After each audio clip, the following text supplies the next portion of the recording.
Hello everyone.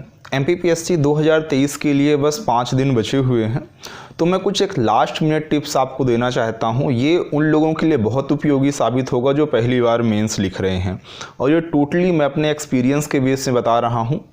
तो video को पूरा देखिएगा, आपको बहुत हेल्प मिलने वाली है।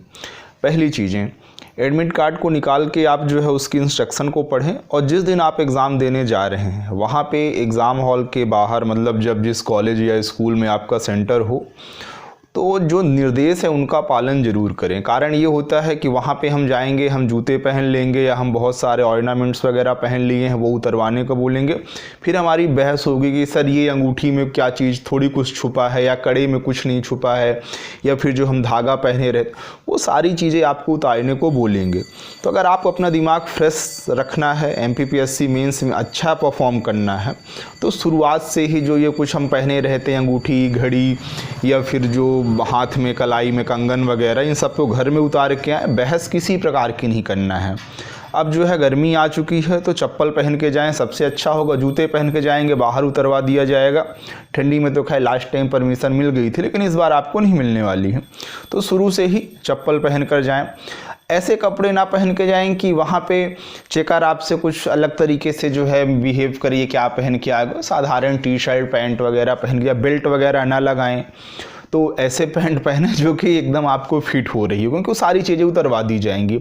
और फिर जब हमें कुछ परेशानी होती है, हम बहस करते हैं, तो हमारा पूरा मूड ख़राब होता है। उसका फ़र्क जो है आपके 5 से 10 नंबर में पड़ जाएगा। तो पहला, दिशा निर्देशों का पालन करें। दूसरी चीज़, जिन लोग के सेंटर अपने होम टाउन में नहीं हैं, एक दिन पहले कम से कम पहुंच जाएं और सेंटर के बारे में जानकारी ले लें कि कहाँ पे हैं। क्योंकि लास्ट मोमेंट मान लीजिए आपको ऑटो नहीं मिली, बस नहीं मिली, या फिर उसी दिन आप सुबह पहुंच रहे हैं, लेट हो गए, तो आपका पूरा पेपर बर्बाद होने वाला है। लेट पहुंचने या फिर मान लो ऑन टाइम पहुंचे तो भी जो है ना, वो पेपर अच्छा नहीं जाता है।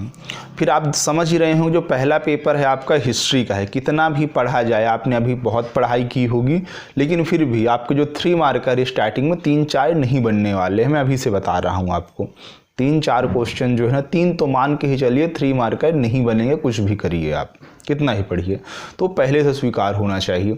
तो चलिए दूसरी स्ट्रेटजी पे ये बात करते हैं। जब हम एग्ज़ाम हॉल में बैठ गए हैं, तब क्या करना है हमें। आपको 10 मिनट पहले कॉपी और पेपर मिल जाएगा। पेपर जो है वो सील पैक रहता है, लेकिन फिर भी कुछ क्वेश्चन आगे पीछे करके आप उसको देख सकते हैं। मेरा मानना है कुछ मत करिए, क्योंकि वहाँ पे जो एग्ज़ामिनर वगैरह रहेंगे वो आपको डांटेंगे, कोई फाड़ेगा नहीं।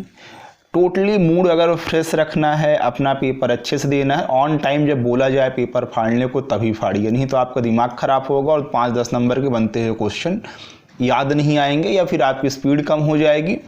मतलब ये ध्यान रखिए कि ऑन टाइम सारी चीज़ें करना है और दिशा निर्देशों का पालन करना है। ठीक। अब जो सेकंड चीज़ें आपको ध्यान रखनी चाहिए, दोनों पेपर आपको इकट्ठा मिल जाएंगे, दोनों कॉपियाँ आपको मिल जाएंगी, पर एक जैसे इस बार का पैटर्न या पिछले बार का पैटर्न भी ऐसा था कि कॉपी में क्वेश्चन लिखे रहते हैं। हम गलती यही करते हैं कि पेपर को देखते ही नहीं है। पेपर आपका अलग रहता है, पेपर को नहीं देखते, कॉपी के प्रश्नों को देखकर आंसर लिखना चालू करते हैं। मेरा मानना ये है, दोनों पेपर को एक बार 5 मिनट या 3 मिनट का समय आपको लगेगा, पूरे क्वेश्चन एक बार देख लीजिए। थोड़ा सा ये आपको आइडिया लग जाए कि ज्योग्राफी का ज़्यादा पेपर आसान है या हिस्ट्री का है। आप अपने हिसाब से किसी को भी पहले कर सकते हैं, क्योंकि जैसा लास्ट टाइम ये हुआ था मेरे साथ कि मैंने डायरेक्ट क्वेश्चन देखे और आंसर लिखना चालू किया। हुआ ये कि मेरा एक जो है 11 नंबर का प्रश्न जो है ज्योग्राफी में छूट गया। और आपने अगर प्रीवियस ईयर 2022 का देखा होगा, ज्योग्राफी काफ़ी आसान थी हिस्ट्री कंपेयर में। हिस्ट्री कुछ क्वेश्चन बनाने पड़ गए थे उसके आंसर, जिसके कारण टाइम लग गया। तो पहला तो गलती ये नहीं करना, दोनों पेपर को 5 मिनट में देख लीजिए, आपको अंदाज़ा लग जाए कौन सा पेपर आसान है, कौन सा डिफ़िकल्ट है, या फिर लेंदी कह सकते हैं।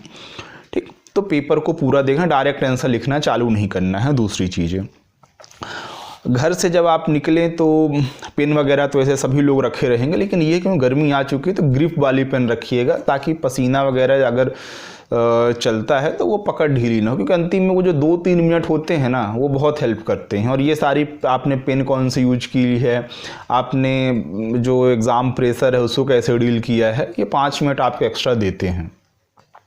और लास्ट में ये चीज़ें रहेंगी, शब्द संख्या बहुत मायने रखती है, खासकर 3 मार्कर के लिए। जब आपके पास कोई आसान प्रश्न आ गया, वहाँ पे लगेगा कि हम पूरे 3 लाइन भर दें, नहीं, आपको 1 से 2 लाइन में ख़त्म करके आगे बढ़ जाना है। पहला टारगेट होना चाहिए कि पेपर कंप्लीट करें हम। सेकंड चीज़ हो कि चलो ठीक, अभी ये इन्फॉर्मेशन सपोज कालिदास पूछ दी, अब कालिदास की आप 4-5 रचनाएँ लिख सकते हैं, लेकिन 2 लिखिए और आगे बढ़िए।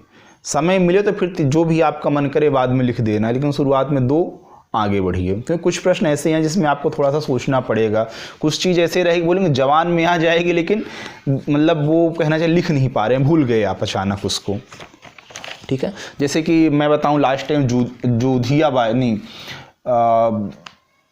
एक क्वेश्चन था, मतलब सिंधिया राजघराने की थी, जिघिया बाई कुछ नाम अभी भूल रहा हूँ, पहले याद आ गया कि वो मतलब सिंधिया के, लिखते टाइम मैंने होल कर लिख दिया, फिर बाहर आया तो फिर से याद आया कि अरे मैंने ये गलत लिखा हुआ है।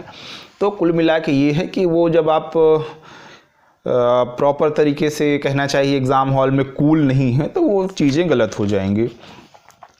और लास्ट बस ये है कि टाइम मैनेजमेंट इतना कर लें कि पूरा पेपर कंप्लीट हो जाए। पूरा पेपर कंप्लीट होगा निश्चित तौर पे अच्छे नंबर आएंगे। तो उसके लिए यही था, थोड़ी सी टिप्स वगैरह। पानी बॉटल वगैरह ले जाने की कोई ज़रूरत नहीं है, समय पे पानी वगैरह मिल जाता है। बस ये है कि 2-3 पेन रखे रहें, एक ही कलर की रखें, ब्लैक ब्लू जो भी आपको लिखना हो। स्केल वगैरह से जो है डायग्राम बनाने की कोशिश ना करें, क्वेश्चन छूट जाएंगे। अंडरलाइन नॉर्मली फ्री हैंड करना है, टाइम बचाना है ताकि पूरा पेपर कंप्लीट हो। और बाकी सारी चीज़ें तो आप समझदार होंगे ही, प्रैक्टिस कर लिए होंगे। और फिर कोई आपको डाउट हो तो आप कमेंट में पूछिएगा। चलिए, थैंक यू, बाय।